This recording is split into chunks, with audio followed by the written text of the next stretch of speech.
essa solidariedade era excelente, porque contrastou com uma outra logo a seguir, que eu vos vou contar num instante, porque me estou a lembrar aqui do meu particular amigo Varela Pé Curto.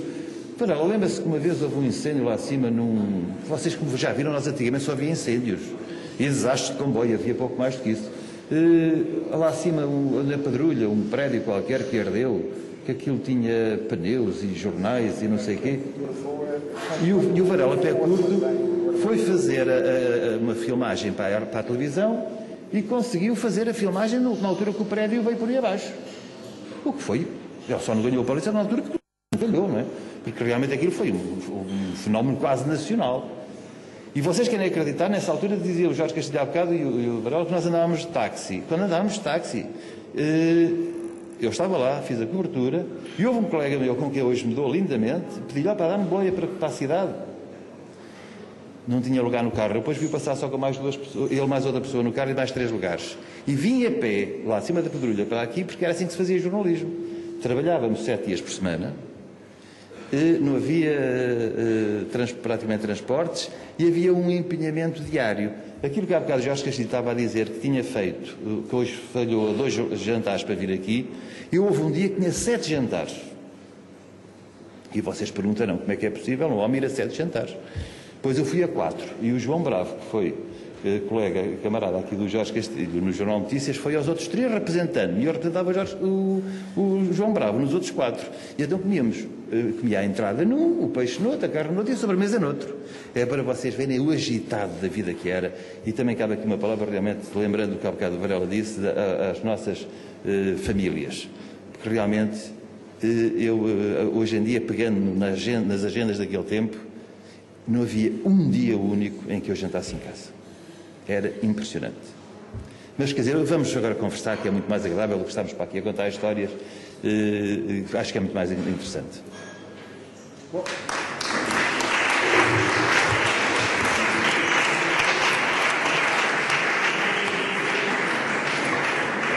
Posso só também fazer mais um pequeno esclarecimento. Eu disse-vos no início que ser bom jornalista é condição essencial, é saber contar histórias. Mas é também preciso ser rigoroso e por isso, em bom rigor, eu deveria ter dito é preciso saber relatar factos. Era nesse sentido que eu falava de contar histórias. Isto por um lado.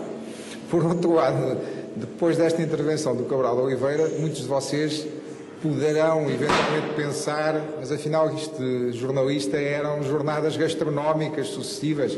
É preciso dizer que às vezes havia estes 7 jantares, mas não jantávamos em lado nenhum. Quer dizer, nós íamos aos jantares não para comer, obviamente, mas para recolher os elementos do acontecimento que estava a decorrer e que incluía o jantar. Portanto, não eram seguramente jornadas gastronómicas, bem pelo contrário, havia muitos dias em que comíamos uma sandes já de madrugada quando nos dávamos conta de que não tínhamos jantado.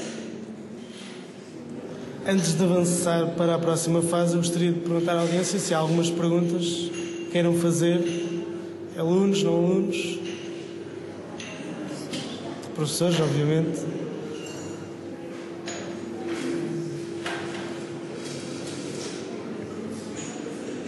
Então vamos apenas fazer mais umas perguntas.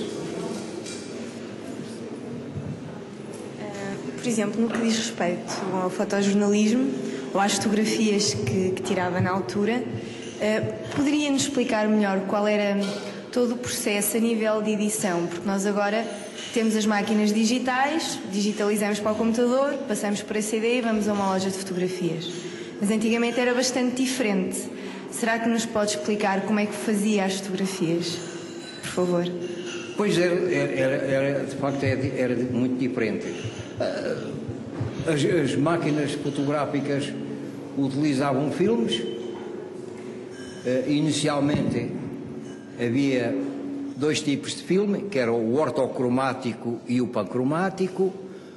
O ortocromático podia ser revelado à luz vermelha, o pancromático só podia ser revelado à luz verde, da qual se via apenas o filamento da lâmpada. Por isso eu adotei o sistema de nem sequer ter lâmpadas verdes no laboratório. Revelado o filme, era necessário secar as películas. A secagem podia ser natural ou em estufa. Em estufa, para os laboratórios que tivessem muito trabalho, para apressar. Não sendo, penduravam-se nos arames e secavam durante umas horas, acabavam por ficar secas. Depois essas películas podiam ser passadas ao papel por dois sistemas. Ou eram cópias diretas, isto é, o papel ficava em contacto com o negativo e a prova era exatamente do formato do negativo, ou o negativo era metido num ampliador e a imagem fazia-se com a ampliação que nós pretendêssemos. Essa ampliação,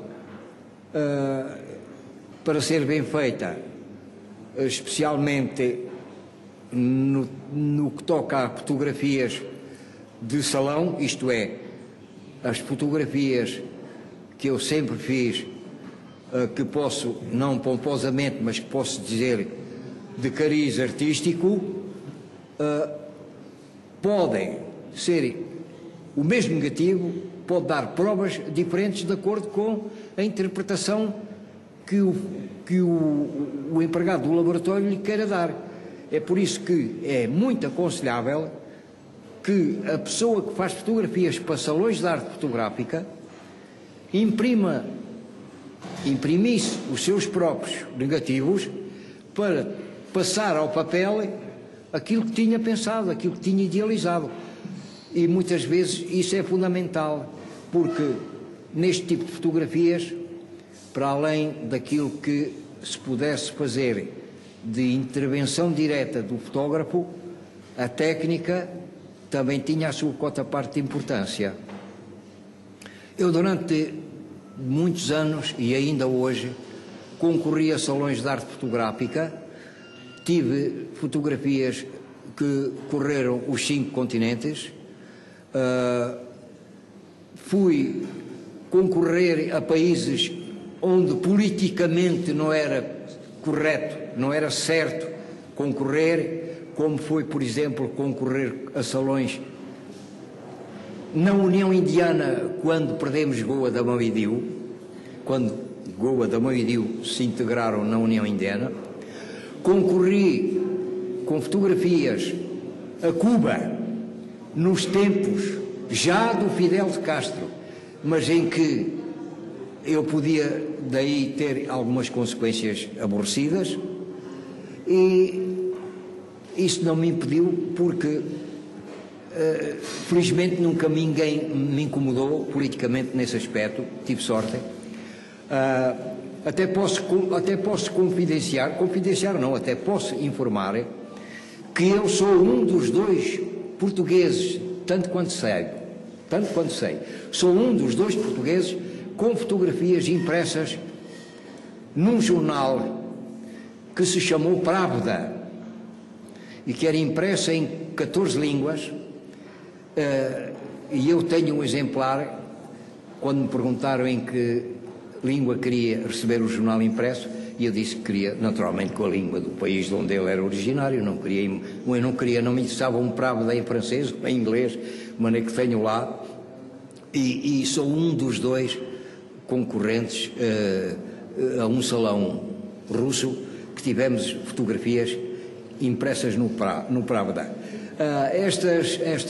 Estes concursos para mim também eram muito importantes, e ultimamente eu nem me posso queixar, apesar de já estar com menos atividade, não me posso queixar muito, porque aqui há anos atrás publiquei um livro que chamei Penacova, em português, francês e inglês. E agora estou a preparar um sobre a Lausanne, que é em português, espanhol, francês, inglês e alemão.